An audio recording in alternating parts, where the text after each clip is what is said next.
Friday video out here previewing the Dolphins taking on the New England Patriots. Omar's out here pissing off people.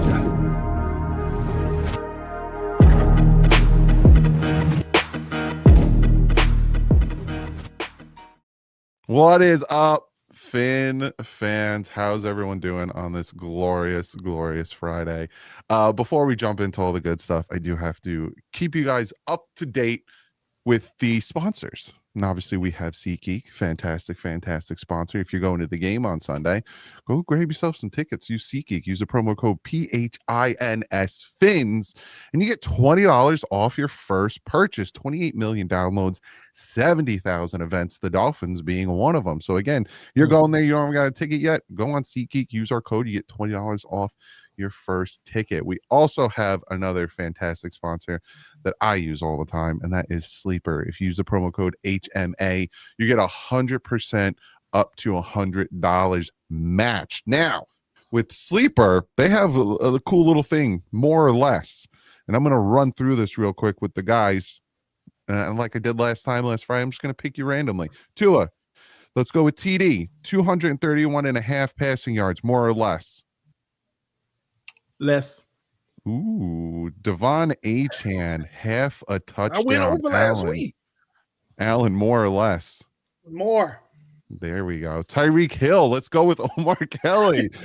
61.5 receiving yards, more or less. What was the receiving yards? 61.5. Oh, I'm going over. Go. Bigger question. Tyreek, reception of more than 30 yards, yes or no? Yes. He's going to get a bomb today. I'll take this one. Jalen Waddle, 48.5 receiving yards. I'm going to go more as well.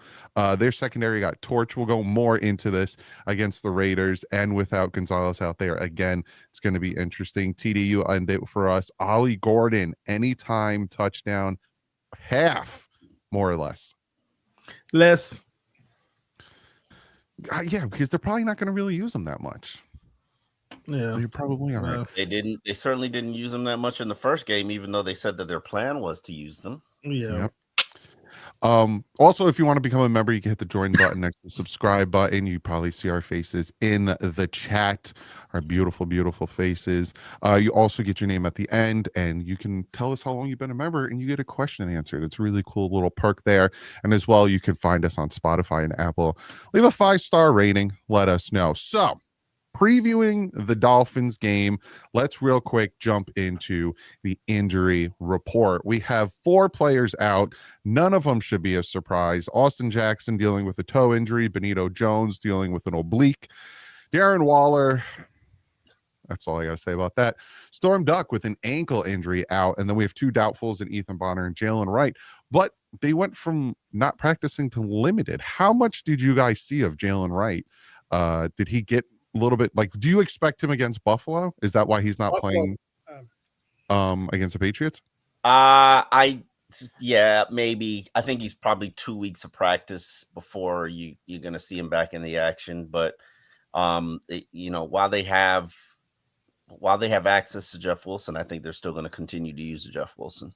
Yeah, and remember the next week the practices are basically walkthroughs. Gotcha. Yeah, because it's a short week. So definitely probably against the Jets, since they have like a little mini bye week before the Jets. Okay. And then you have the Patriots, who are without Christian Gonzalez. I was talking to a Patriot YouTuber, and he said Gonzalez hasn't been practicing pretty much all of training camp with that hamstring injury. It's really nagging him. Keon White will also be out, and then you have 2 questionables in Morgan Moses, which is interesting, and Mary Mapu, the linebacker. Yeah, Morgan Moses is a big absence. They're probably going to have a replacement out there at right tackle, so it's not just going to be Tua that's out there with a newcomer. And if it is a newcomer, it's going to be a rookie 7th round pick, Marcus Bryant. Very interesting.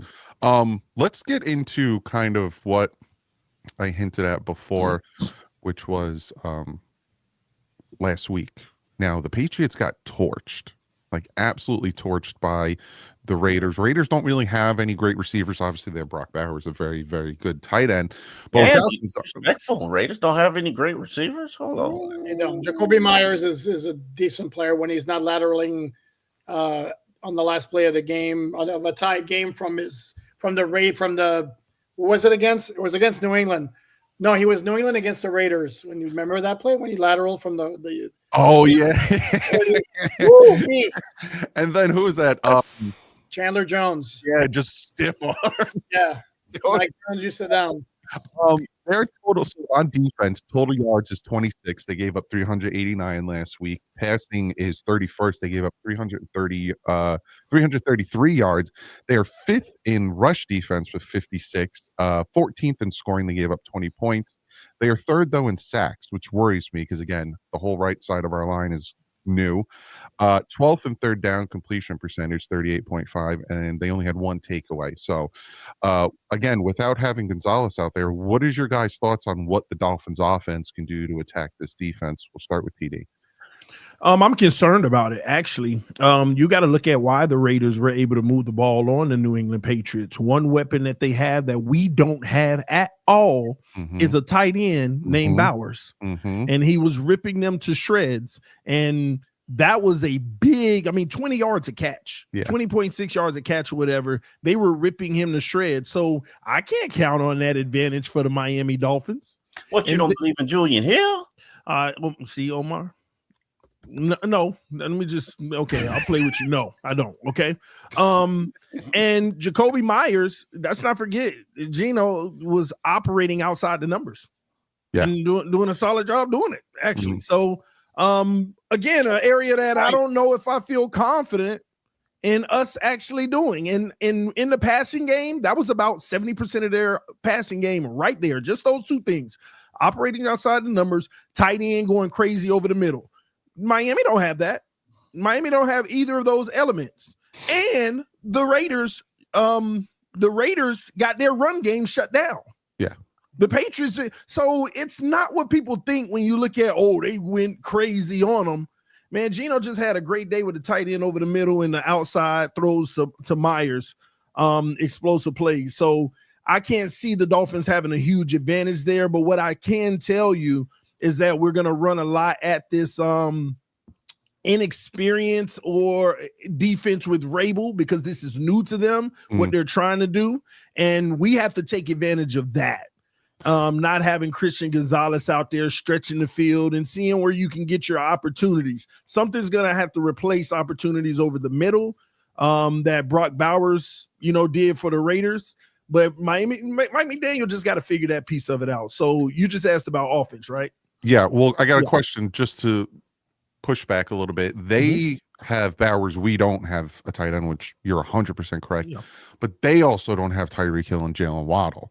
Is that something that could equal out by the attack of that defense? And even you can throw Malik in there and Devon Achane as a receiving threat. Do you think that would kind of equal out what Bowers was doing and what we could do? Or do you think Bowers is just that seam threat that we really don't have? Well, one thing to consider as well, when I went back and I watched the tape on that game, Gino did a good job extending plays too. Yeah. Just think about the ones on the run that he had to make, and he got in some lucky things. I feel like, we got Tyreek and Waddle. I agree with you, and A-Chain catching out of the backfield. That's why I say McDaniels have to make sure that we get those guys active and be creative, getting them the football. And I also think we can screen this team. Yeah. Because one of the it depends how Vrabel plays. I don't know what to expect with New England's defense, honestly, against us, because he may not even do the same thing he did versus the Raiders. Alan, what's your thoughts about their defense and how they performed against the Raiders and what the Dolphins can do? They didn't perform against the Raiders. They sold out to stop Genty, and they did a good job. 19 carries, 38 yards.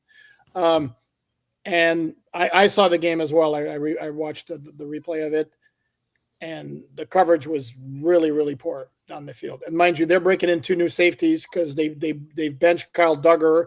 They released Jabril Peppers. So now it's Craig Woodson and Jalen Hawkins who are suspects. I'm not going to use the Omar term because I don't want to go there. I don't want to offend opponents. Let's say they're suspect. Question marks. Sanitation. There you go. Very good. Deep question marks. So I didn't like I don't think their coverage was very good at all. This is where the Dolphins could make some money there. Obviously, they have to protect Tua. Milton Williams was a guy who was very disruptive in the middle of that New England defensive line, the free agent from the Eagles.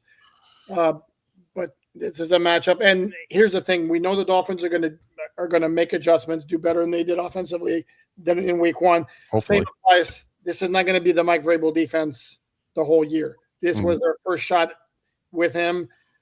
I would expect them to tighten up.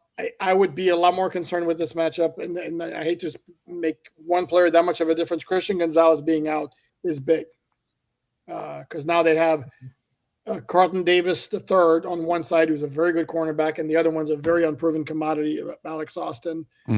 And along with two suspect safeties, I think that, again, if the Dolphins passing game is ever going to wake up and do some damage, maybe more than with bubble screens and short passes, this is the game. Omar, how can the offense counteract what that pass rush is going to do on the right side of the line? Trenches, baby. I had to give you a trenches question. Oh God. Unfortunately, by having to use a quick trigger and running the ball. Now we haven't had much success running the ball in past years, but they started off pretty well, even though you guys poo-pooed my earlier success of the 6.5 yards per carry, which was 30. 5 for 14 at the half. 5 for 14 Listen, at the half. hey, and 2 of those runs were quarterbacks, so that was only 10 carries. I'm just saying, like, let's put some respect on it. Let's hope that they can run the ball with Omar, one of those runs was a 7-yard scramble, so it wasn't like it didn't gain yardage. Anyway, go ahead. I am hopeful that the run game can balance out what they want to do from an offensive standpoint. Maybe it will wake up the play action passing game, which when you take away the play action passing game, Tua is basically playing with one arm behind his back. But the major concern, and as I've warned you guys for the past 2 months, if not all entire offseason, is what happens to this offensive line when you're playing with offensive lineman number 7 and number 8, which is what's happening. And here we are.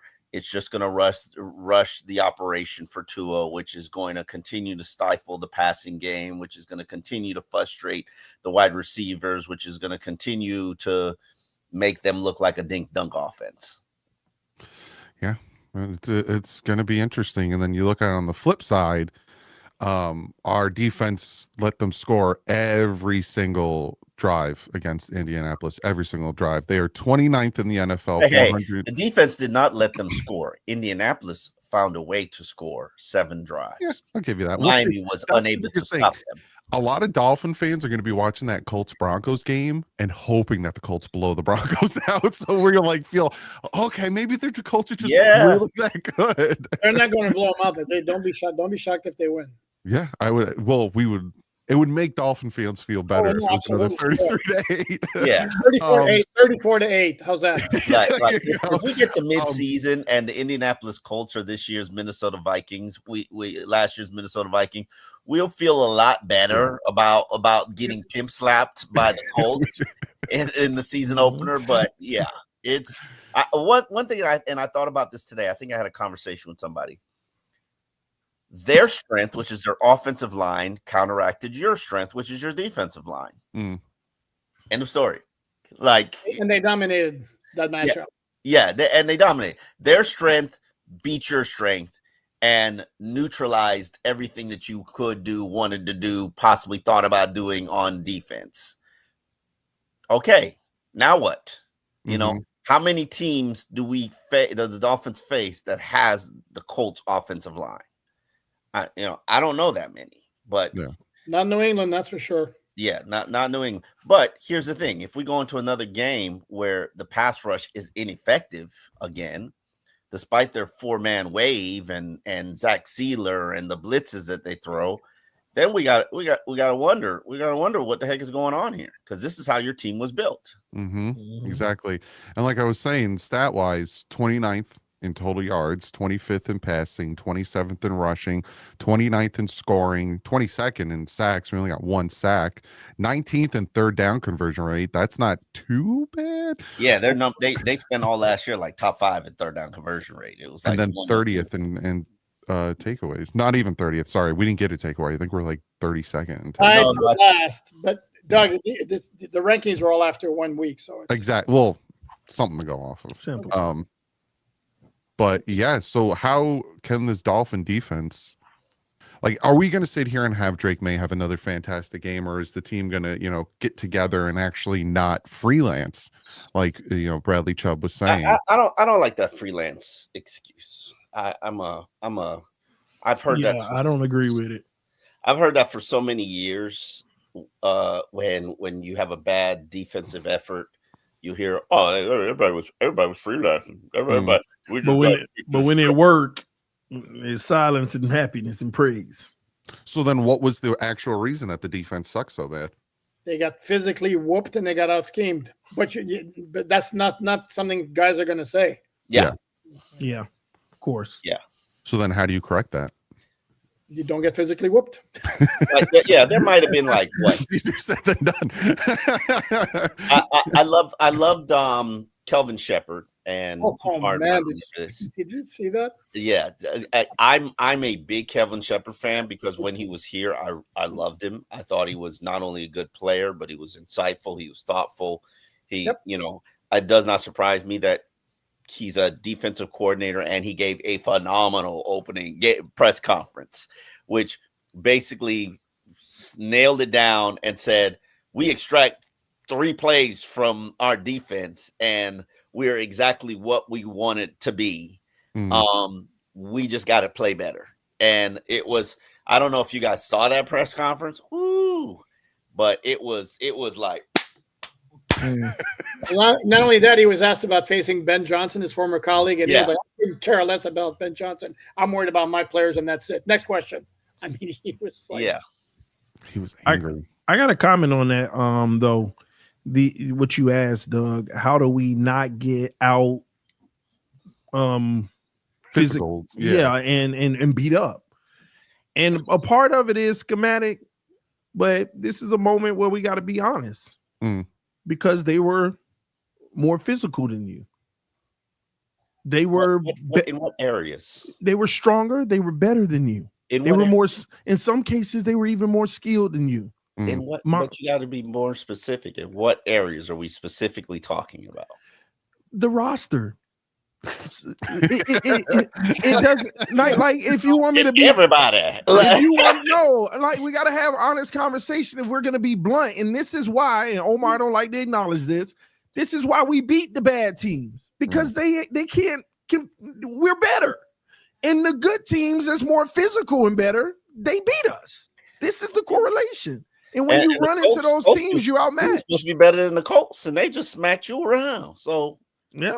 Well, I don't know. I'm not the trenches though. Same record last year. Same record last year. Okay, that's fair. And at home, so okay. And we know their trenches were legitimate. Ours, we were going off of hope, and if those guys healthy and if they could pick up where they all this that we knew their O-line was legitimate. Our pass rush, Willard Bradley Chubb can come back healthy and Hold on. We knew they had an absolute stud at guard with Nelson. We knew they had a very good tackle on Ryman. They're also breaking in 2 new starters because they lost 2 starters in free agency. So I don't know that we knew their entire line was going to be really good. We just knew they had 2 studs. It's not. I knew that they had good foundational pieces, and the guys they brought in were above average guys. So collectively that O-line should have been straight. We've been hearing all off season that this D line is the strength. It's going to be the strength. It's going. Man, That was unheard of what I was watching with the lack of pressure. So, and I know you were talking about the defense, Doug. I guess that brings me to the whole point of the matter. Our pass rush, even though New England has a bad line, okay, let's be clear. Now it's better than it was last year, and natural progression, but it's still, they got a lot they have to prove. But this pass rush, they don't convince me until they convince me. Yeah. And they got to go out there and have a big day for this team, because otherwise we're not going to sit here and ignore, act like Drake May didn't throw the football around the field. Mm-hmm. Should point out, by the way, the Patriots are starting rookies at left tackle and left guard. Mm-hmm. So it's going to be like a flip of the Dolphins situation. It's week on their blind side, week on our no, because one's the 4th overall pick in the draft, so they're counting on them not being weak, and the other one's a rookie 3rd round pick. So. Yeah. So we'll see how that looks, but that's where we're going to have to win the game. Our defensive line can impact the game greater than anything, even the offense. I think that's where it's because Drake May's going to throw the rock. Now, can they get in the end zone? I don't know. But Drake May's going to throw the football. They put the ball in his hand over 40 times, and he had 30 completions. Do you guys feel better that Rasul Douglas is out there over Storm Duck? Dead silence perfectly explained. I will say this: when Rasul came in after Storm Duck went out, and he almost had that interception, it like slightly made me feel a little bit better. It's like, all right, he's played this game at a certain level before, so it made me feel better. It's like Alan, with your thoughts on Ewers versus Wilson. The experience is there, so it makes me feel a little bit better that Rasul's out there. And now it's Rasul and Jones are starting corners, which makes me feel a little better.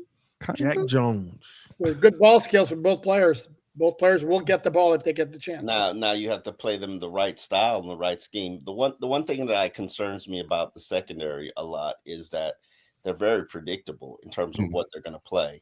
And if I'm a quarterback and I know that, and if I'm a receiver and I know that, without ever getting any pre-snap reads, then it's very easy for me to play. And I felt like that was the difference in the game for Daniel Jones. He knew what to expect from the Dolphins defense. Like, how often are they going to press? Very rarely. And I think it was Chicago where I was just like, or Detroit. I can't remember. I was like, this could be a problem.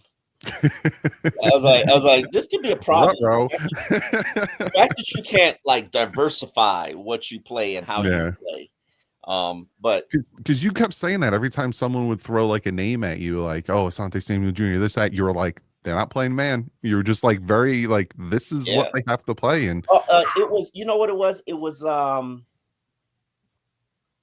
when Chicago just jammed the snot out of their receivers, Miami's receivers, and you just saw all of these Smurfs get rerouted, and Tua's throwing to empty spots on the field, and you're like, wait a minute, and it clicked to me. These guys haven't faced press since OTAs. Nobody has ever tried to reroute them, and I was like, wait a minute here, this is a problem. But hey, we are where we are. I wrote a piece in the Sun Sentinel where, Whoa, Omar. You wrote a piece in the Miami Herald. My bad. I wrote a piece in the Miami Herald. 22 years in another place. All right. Syndicated. Maybe they picked it up in syndication. It's quite possible. That's how I got this job. Stuff I used to write for you got picked up in the Miami Herald and did ridiculous traffic. But you know what you guys know my philosophy.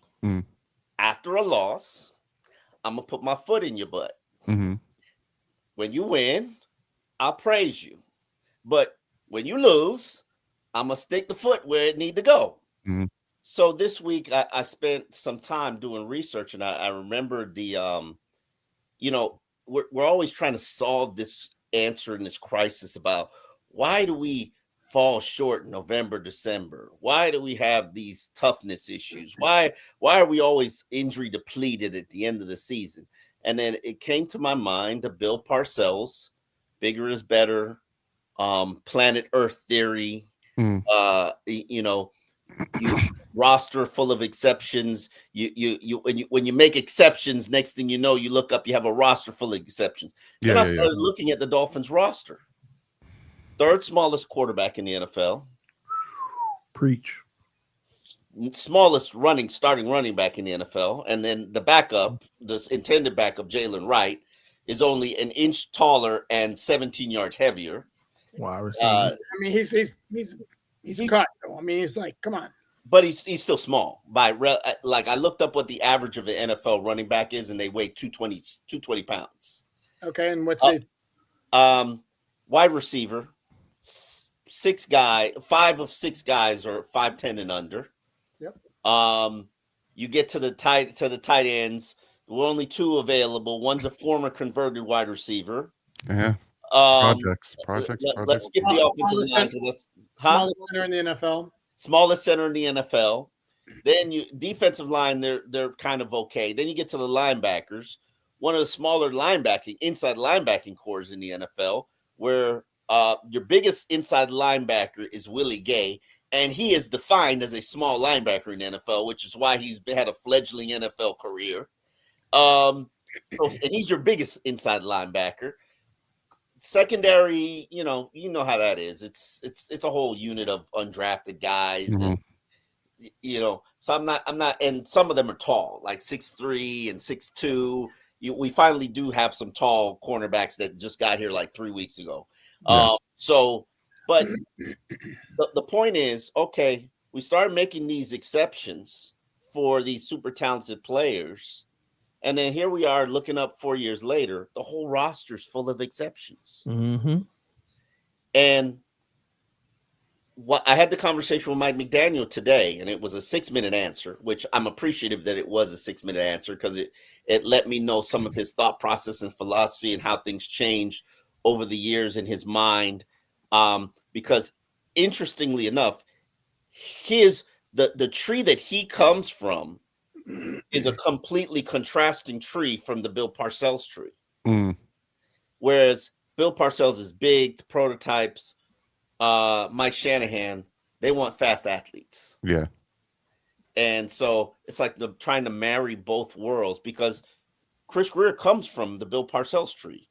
His first job was in New England under the Patriots. Came here it's Saban. Bill, he got elevated in 2007, but spent 8 years working as director of college scouting for Jeff Ireland. So he should know the prototypes. He should know the philosophy. But here we are, 4 years into this process, we've got a roster full of exceptions. Yep. Yeah. Yeah. It's a problem. It's a very big problem. So it's the piece I write to Steve Ross, because you guys know I write to Steve Ross. I don't care about anybody else. Good, man. You want to know why you have these issues that you have. Okay, well, here you go. So I got a question, and then we'll get to predictions, then we'll get to donations. If you had to put blame at how the roster's constructed, what percentage of blame? Oh, sorry. What percentage of blame goes to Greer and what percentage of blame goes to McDaniel? Who has more say over the players? Is it Greer or is it McDaniel? Tua. Tua has no say. The whole roster is for him. At least on offense. If it was, they did it wrong. I'll just say that. I guess Greer. Yeah, I guess for there's me. accuracy there to that. But Go ahead. Because Chris Greer is a accommodator. Great word. Thank you. We'll be here all week. Because Chris Greer is an accommodator and he spent so much time accommodating for everybody, there's no rhyme or reason to how he does things. He's just going to accommodate you. So a lot of this is unfortunately, and I'm not a blame Chris Greer for everything. I'm not a blame Mike McDaniel for everything, but that's one of the things that I heard was made very adamantly clear. Chris, you need to stop defaulting to other people. This is your SHIT, and you need to operate and act like it. And he admitted it. Yeah, he did. You saw it even with Flores, how we brought in Kyle Van Noy and how he brought in like all Flores' Patriots guys, and then that's who he is. That's who he is. And right. I'm pretty sure Chris Greer doesn't want a whole receiver stable of 5'10" and under wide receivers. Good point. But Mike made a very good point. Whereas when you do have an accurate quarterback, you need wide receivers who can create separation, as opposed to guys who have a big, large catch radius. Because God forbid you let your wide receiver win a 50-50 ball. Or God forbid you get a wide receiver that's big and fast. Well, you get that. Those are usually top 10 picks. Yeah, I know. You had a top 10 pick when you got Waddle. You saw, and it's funny because Devontae Parker. We're gonna let that go. Devontae Parker really didn't amount to much, but you saw glimpses of it when Tua had Parker, how he was throwing these back shoulder 50-50s and he was throwing these passes to a tall receiver, and it was working. And then they were like, we're gonna take all your tall receivers away. Was it working though? It was working enough, Omar. I always said if Tua had a big physical fast receiver, it would definitely help him out. A whole, like, you need one Tyreek and a big fast physical, or one Waddle and a big fast physical, but you need an upgrade over Parker though. Yeah. You need that next level guy. Like I've always said, even when we began the draft process, when I was tanked for Tua, and I was. Yeah, I know. Yes, I wasn't. I drove the train. I know. Yeah. Which train? It was always going to be Tua's going to eat. I thought Tua's an RPO quarterback, and I thought he was always going to eat on the slant. Like he could throw a slant, and that receiver is going to catch it in stride, and he's going to do whatever he's going to need to do with it. And I think he can still throw it. But do you really want to throw a slant to a 5'10", 190-pound receiver? But in his defense, and I'm not a big Devontae Parker fan and advocate, because Devontae probably was the worst route running receiver I've ever seen. Yeah. But he can catch a contested ball. Yes. He couldn't do much, but he could catch a contested ball. The interception against the Colts that was overthrown to Tyreek Hill, if that was Gesicki, that's caught. Like, you saw him throw those passes to Gesicki. The Ravens game where we had the comeback, he threw that touchdown in the back of the end zone. Either Gesicki was going to catch or was going to fly out of the back of like, get the man more than 5'11" receivers. And then they were like, we'll get Westbrook, and where's Westbrook? Like, ain't nobody was going to catch that pass Tua overthrew. It wasn't that much higher than TD, because if you notice, Tyreek started jumping or prepared himself to jump and decided pretty quickly on there's no way I can get it, and then didn't even try for it. So he quit. I think somebody who's 6'4" or 6'5", like Jamar Chase is catching that. Justin Jefferson is catching that. Like they're going to catch that ball, but we don't have them. Anyway, predicting the game, I will go last. We'll start with TD. What's your prediction for this game? Man, I got the Dolphins bouncing back in this one. I have them having a solid game, putting up 27 points. We don't get in that 30-point range, but we're going to have enough fun and explosiveness to where we feel better about what we saw as a fan base for sure. 27 points for Miami, but I do see the New England Patriots putting up 20. It'll be like 13 points, and then at the last minute, they'll get another score in there. But we're going to have some separation by the middle of the third quarter. Where and it's like textbook every time we play New England. It's tight the whole game, and then the third quarter, one mess up by them, we take advantage, 2 possessions, and we coast the rest of the way just like that. I think it's going to be no difference this year. So we win this game, and we feel better about those guys going out there competing. And then we go to Buffalo. All right, Alan, what's your prediction? Pain. I still don't have great vibes about this team. But there's a talent gap where the Dolphins are clearly better than the Patriots, which wasn't the case against the Colts. And they're playing at home. I feel a little queasy about this game. But I do have them pulling it out, let's say like 23-20. Alan, you might be bad luck. You're the only one picked against us last week. And I was right. Yeah, but your queasiness, I don't like that thing. I'm sorry. I still don't have great vibes about this team. If we lose, don't give a Why don't you have great vibes about this team? Because I didn't have good vibes coming into the regular season because of what the offseason happened, the deal with Jonnu Smith, the deal with Jalen Ramsey. There was bad juju over this team. No offense to Brent's Julian. There was bad juju over this team the entire offseason. Bunch of guys miss a lot of time in training camp, and then they go out and play like dog crap against the Colts. So nothing has changed for me to believe that this team is anywhere close to being like clicking. So this is why I still have. And the Patriots, and I'm sorry, I didn't mean to cut you off, but I'm a big believer in Mike Vrabel. I think he's a hell of a coach. That team did not look good in week one. That's the type of coach who behind the scenes is going to the kick in the butt. Don't think those Patriots didn't get it after the way they played against Las Vegas. So they're going to come out fighting. They're going to fight. That's why I'm queasy about this game. I think the Dolphins pull it out, but it's not going to be easy. Omar, what's your prediction? I don't like New England's roster. I do like the people who build that team. I do like not just the people who build the team. I'm a huge Mike Vrabel fan. I would have banged the drum for Steve Ross to fire everybody and go get Mike Vrabel if I didn't know he was already going to get the New England job. I would love Vrabel. Yeah, it's just a way that he coaches, and it's an in-your-face approach. Love it. However, you can't be at any more desperate point. And now the only thing that I'm wondering and thinking about for this team and this organization are you, huh? No, he started laughing. Shut up. Doug's just telling me to shut up. What's going on, TD?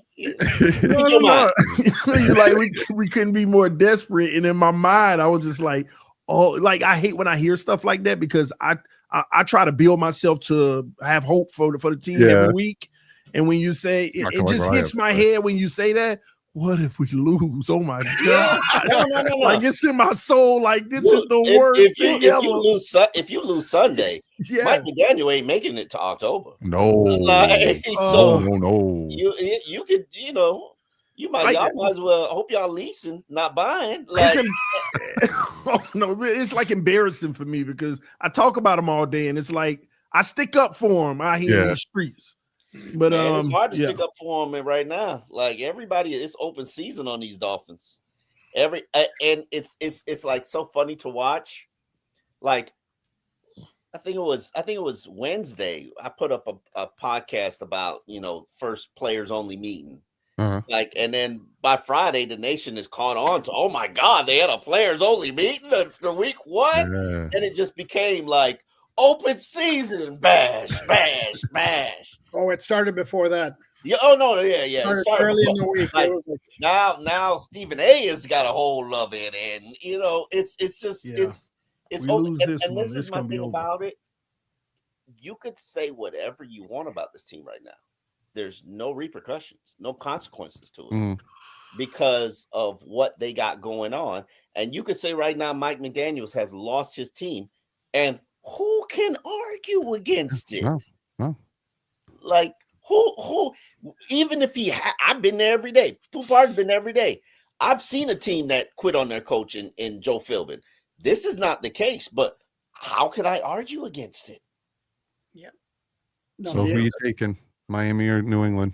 I'm taking Miami. I mean, your back is against the wall at this point. You got to come out fighting. Now, if you can't come out fighting, then we know what it is. You just soft. So I am down bad on Miami. I'd rather be surprised than let down. And I was let down week one. Not you. I don't know, man. As of right now, I'm picking New England. Man, Doug, stop there. Restart the stream. Hold on, wait. When Dougley Do Wrong loses hope. You hurt my heart, bro.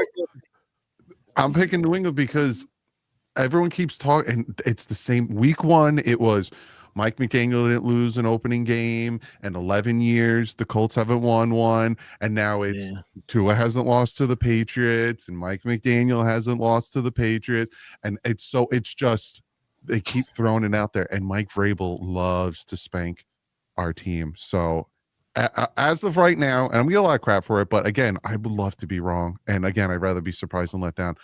I'm down bad on this team, especially with the fact that it's like one thing after another coming out about, Waller's not going to practice. And then Mike McDaniel's like, I don't even know. Maybe next week. Just cut the cord on it, man. Move on. DeLucci's on practice squad. Like, it's just one thing after another. So.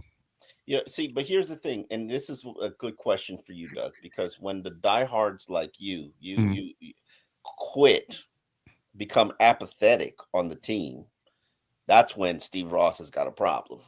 Exactly. So what hurt would my heart. make you inject a little bit more hope into the situation, if anything? Beat New England, not by 3. Like, beat New England. Give me like a 27-17 win against New England. Be competitive against Buffalo. You're not beating Buffalo. You're not. Lose by 10. Lose by 14 to Buffalo. 14. Damn. You got me back, right? Because I expect them to lose 30 to like 10 to Buffalo. Like, I expect us at some point that Josh Allen's not even in the game. Like what I saw against the Ravens to do against the Dolphins defense, they're gonna destroy us.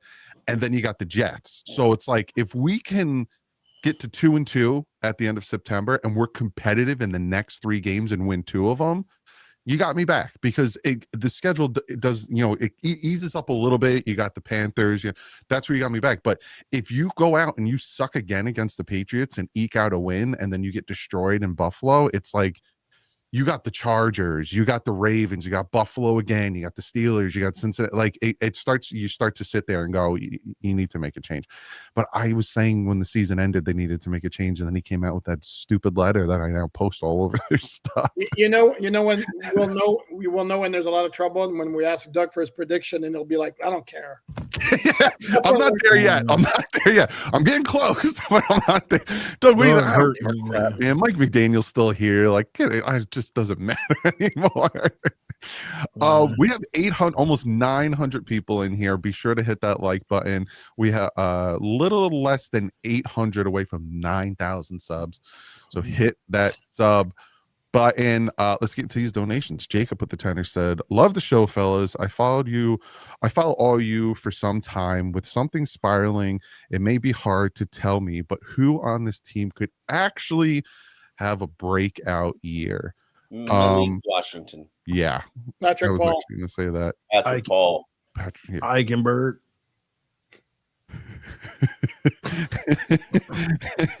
He gonna get a chance. Saw him in the locker room the other day. Oh, he run. Is he gonna be ready in 3 weeks? Because we're gonna need him.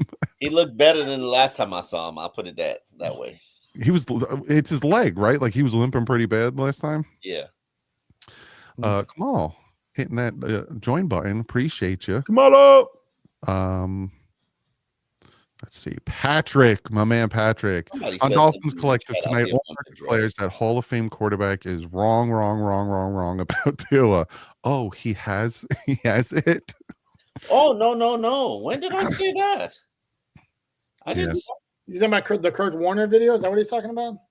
Yeah, I gotta break that down. Hey, come on, let's address it, Doug. You ready? I know you ready. Let's see how much time we have. Oh, I need some help, huh? All right, let's go. Well, because I have it queued, so if we want to listen to it, but listen. No, the full part's like no. Yeah, I don't think that the claims are wrong, and I hear what he's saying. He's missing information. They're not. He's saying that they're not concepts that are aligned with each other. He's been talking about that. Yeah. There are. It's like that's over there, and then here's my number one target. Here's my number one receiver. But I'm sorry, and I agree with anybody who says Tua is a one read quarterback. Come on, man. Like Tua is a 3 read quarterback. Tua goes 7 at least. Yeah, thank you. I was gonna go 9, but okay, we'll even back to the playoff game in Kansas City. Kurt Warner was talking about the fact that the way that the routes are structured, it does not benefit the quarterback. He was talking about it all the way back then. He brought it back again. He was like, okay, the routes are structured for a system that's built for him. Oh, and here's the thing. He's talking about it. Hold on. He's talking about how difficult that system is for quarterbacks. When in San Francisco, there's been a litany of guys who we look at and would never go, oh man, that guy's a great quarterback. And they all have passer rating, your favorite stat, in the hundreds. So that system can't be that difficult or that hard on quarterbacks. I'm sorry, Kurt Warner was wrong on this point. He said, I'm used to an offense where you give the quarterback indicators. You put a defender at conflict. McDaniels put defenders in conflict. He literally makes that outside linebacker. If he takes the flat, you got the seam or the slant. If you stay home, you got the flat. If the corner comes down, they stay home, you got the wheel.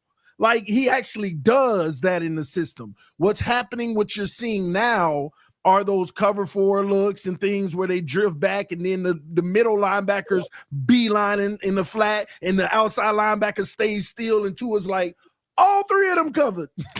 And I ain't you don't have me practice looking back the other way. They do practice that. No, you know how they don't practice it, Omar? Because the other 2 guys on the other side, they run 10 yards and look on the right side like, is it over? They don't practice it. Film shows you that. The 2 receivers on the other side are staring at the opposite side because they know where the ball going.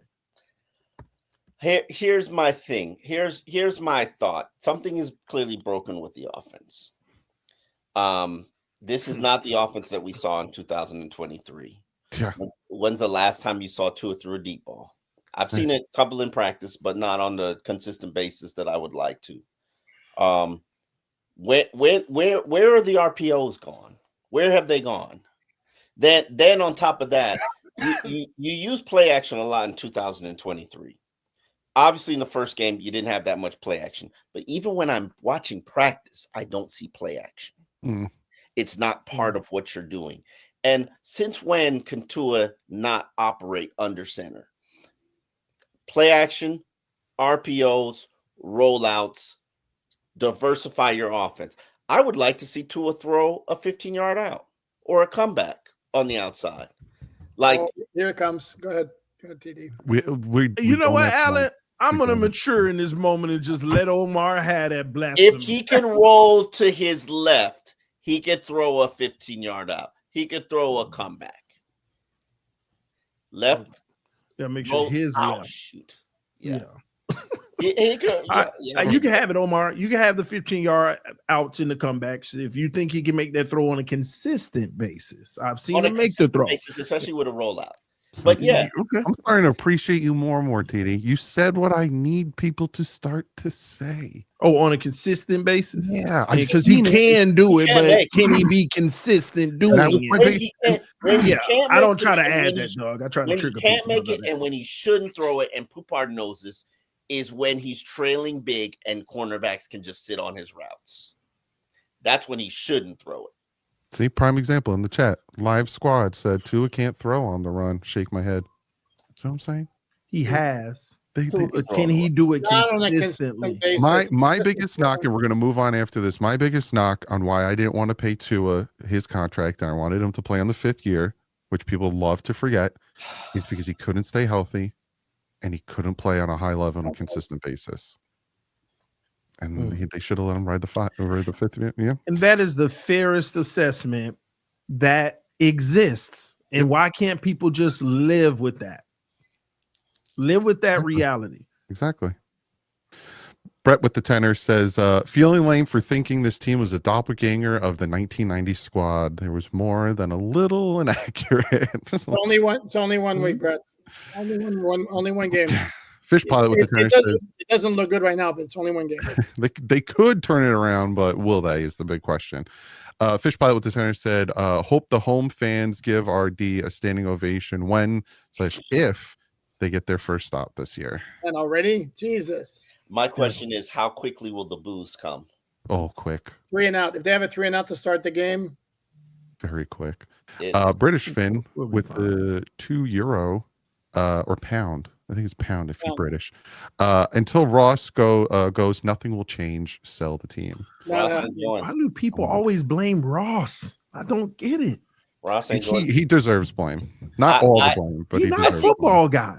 I think last Sunday when he saw Jim Irsay's daughter take over and lead at the halftime thing and the tribute to Jim Irsay who passed, I think that inspired him more than ever to hand the organization over to his daughters. Oh yeah. Make sure you choose the right one. No, it's not the right one. They're both going to get it. Which is good. And, he's always been about minorities, supporting minorities and supporting women. Like I remember when he first got over here, back in the day, Poupard can testify to this. There were no women around the Miami Dolphins organization. Maybe the people who worked in the cafeteria and Gale and the secretaries. And then all of a sudden, all we saw were women trainers and women people on the staff and women everywhere.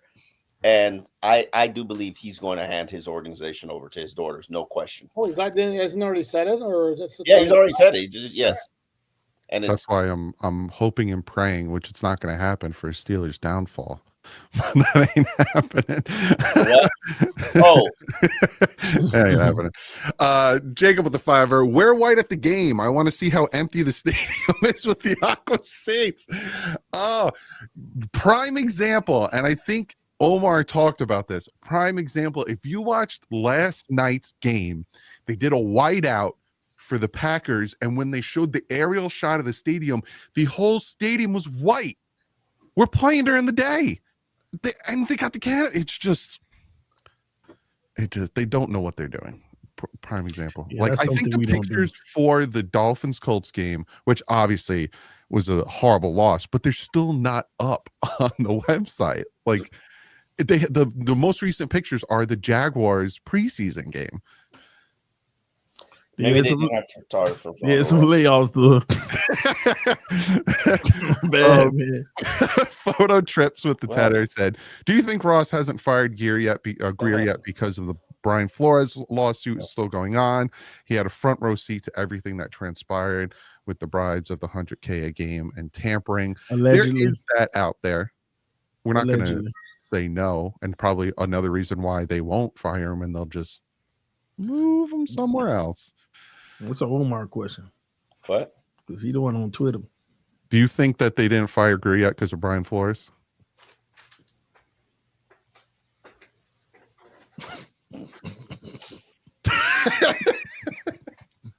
Move on. Lenny with the $5 says, "I'd like to get an opinion from each of you on Chris Greer as a GM during his tenure since he took over. And be honest, in my opinion, he's been trash." We'll just real quick give him a grade. I give him a C+. Omar, what do you give Greer? A. Oh, I thought I was being nice. TD. B-. Alan. C-. Oh. Randy with the tenor says, "Any discussion on McSoft versus Vrabel win-loss record?" They haven't played each other as head coaches. No, they have. No, they have. You have? Yeah. He did get some of that that AFC championship. He did get some of that Tennessee work. AFC Grable cost him the AFC's championship. If they had beaten Tennessee in 2023. I thought you meant as head coaches. Yeah, 2023. Wasn't he the head coach? Yeah, of the he was the head Titans? coach. Yeah. Oh, I forgot. He got some of that work too then, huh? Yep, with Will Levis. Man. Eric with the 8 said Will LaFleur Levis. had no. Is he still in the Titans? I don't know, but you bringing me down to earth on this game. Yes, he's on IR with the Titans. He's on IR the whole year. That's right. I love how you. So, Omar. Alan, you looked up to think, but essentially you looked up to Omar, and then Omar answered the question. It was like a Brady Bunch thing. Eric with the $8 donation said LaFleur had no issue getting in his players' ass when they make mistakes. McSoft will cheer his guys on and get them ice cream. We're not going to do this McSoft thing. We can do McGenius in a mocking tone. We're not. He's not soft. But that's not his personality. The true guy. It's not his personality. And the one thing I respect about Mike McDaniel is Mike McDaniel is not changing for nobody, for them, for nobody. And he is going to be. I've heard less jokes this week. It ain't funny. Nothing ain't funny. So there's no reason to joke around. But I like the consistency. Now, does that mean that his players like it, or that they checked in, or they bought in? Like, and that's my thing. Okay, I thought the players bought in. We'll see. We will. William with the tenor said, "People say that the team usually takes after the characteristics of their head coach. After the Colts game, it's clear they can't be fixed with McDaniel still as the head coach." Agree or disagree? We just addressed this. We will see how they do. This is the biggest, we all laughing about his whole adversity and, blah, blah, blah, blah. Creates opportunity. This is the biggest one, man, because literally his job is on the line. So, like, he's got to coach his butt off on Sunday, because if not, like Omar said, he ain't making it to October. You know what's funny? And I thought about this today when he talked about how well they'd practiced this week. And I thought to myself, Poupard, for 4 years, have you ever heard that there was a bad Mike McDaniel week of practice? Sometimes, but any coach, sometimes you'll hear it after the game. You know, like I don't think we were really sharp at practice last week. They'll say that after a loss. But you ask them that on a Friday, they've always. I remember some coach telling us before the game, there was like, Really? we didn't have a good week of practice. I don't remember which one. Either. Yeah, but I do remember it. I was like, word. Well, Tyreek said they had a good week this week. Okay. There you go. Do you believe everything that Tyreek says? You try to get me in trouble. I'm just Piss him asking. off. Miguel with the tenor said, run the ball this game like the Pats did to the Bills in 2021 Monday night. Only way to victory. Keep the ball out of Tua's hands as much as possible, especially when the right side's severely compromised. I don't know how far that'll get you, to be honest with you. If it works, but we'll see. Kamala with the $2 donation said, think Miami could lose the franchise if Ross sells. Not a Well, chance. he's not selling. One, he's not selling. Two, a stadium would be sold with the franchise. Who's going to buy a stadium that has no use? Would he have to sell F1 with it? It's part of the sports holding, and it's probably just as profitable as Dolphins. Is it like a yearly, like a certain amount of years of a contract? I'm sure they've got the contract locked up for it's a race that I think for many years, I think they have it 10, 15 years or something like that. Yeah. Interesting. KZL with the tour said Greer doesn't cook, he shops for first-time chefs. That's not Greer, that's Ross. Yeah, because he's afraid of rejection. But no, that's not why. It's he wants people. He's actually told me the reason why. He wants to make people's career life changing, so that they become loyal to him. It's how he's operated in every phase of his business. Makes sense. T with the $5 armchair queen. I'm assuming that means, because again, it looks like a beard for me. Who is your favorite Dolphin quarterback not named Dan Marino? And who's your favorite all-time NFL quarterback? And who's your favorite current quarterback? That's arm queen. I think that's addressed to me. Yes. Yeah. So who's your favorite Dolphin quarterback not Marino?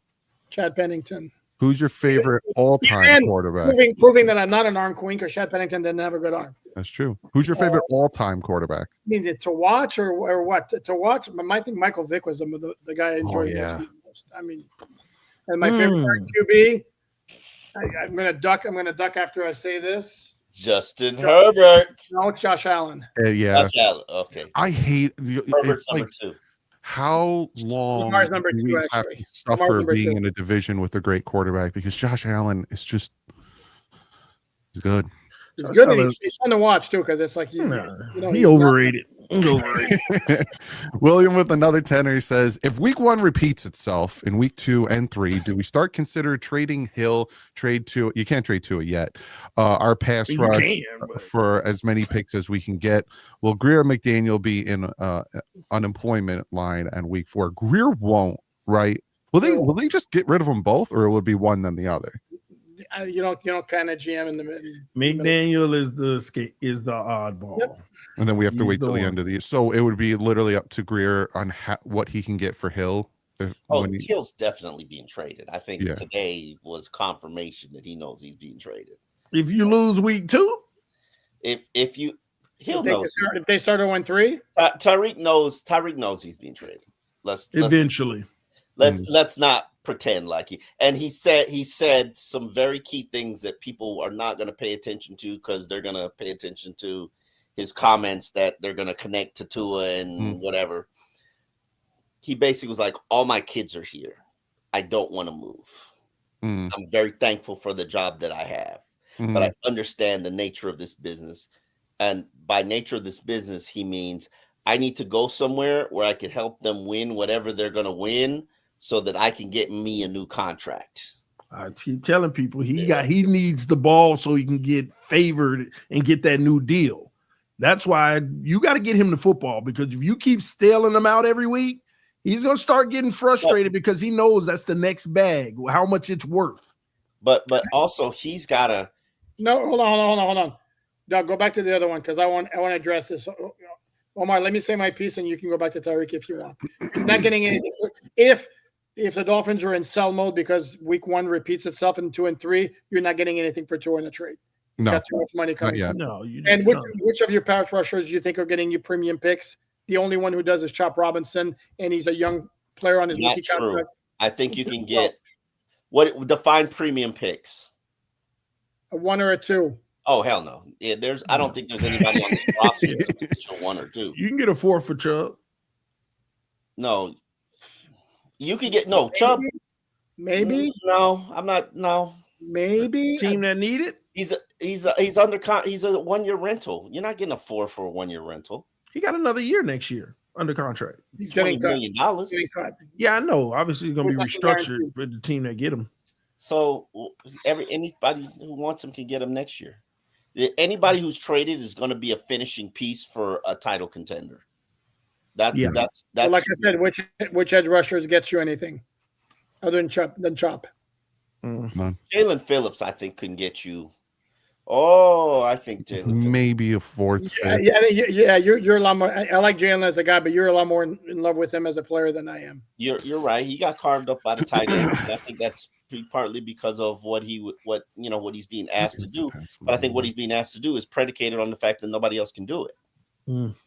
So this one can't do it either. I mean, you can't cover Tyler Warren either. So Tyler Warren is. That guy's a dude. I mean, yeah.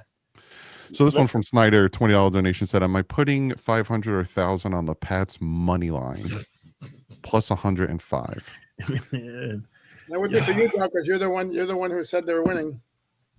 I don't know. Man. Save your money, man. Win or lose. The Dolphins only given 1.5. So I wouldn't bet on the Dolphins this week because you know what? You don't have no idea what the real Dolphins are. I don't either, and I cover the team and I see them daily for months.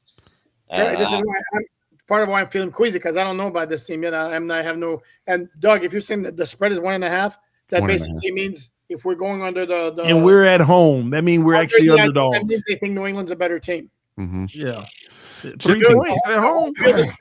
Worth 3 points. Yeah. Chip Kincaid dropping a 50 burger said Canes apply the ultimate pressure with a sellout. Miami USF is a sellout. I'm assuming. There's no way that's a sellout. No, I'd be surprised. Yep, maybe Gators UM. I don't know. I'm confused. Appreciate the donation though. Hey, we back, baby. That's all that matters. Nah, don't do that. What you mean? I know. Waiting about week 7. Too soon, Playboy. They have a habit of dropping the ball. Well, we different. Chris with the tenor says, "I never miss an episode, so I know the O-line statistics, but you can always see into his feet and McDaniel's play calling when they don't trust the line to hold up." Boom, boom, boom, boom, boom, boom, boom, boom, boom, boom, boom, boom. Yeah.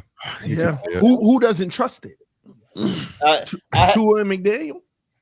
You could tell when he starts, because if you remember when Tua had a trash O-line, he started to they called him check down too. I remember because he kept just throwing check downs because he felt any iota of that pocket. He was like, nope, I'm getting sacked. Let me get rid of this ball. And you started to notice it in the Colts game. He started getting the tap dancing feet and he was trying to I gotta do something. He starts to get fidgety when he can feel like this line is not helping me right now. Only mobile quarterbacks should trust it.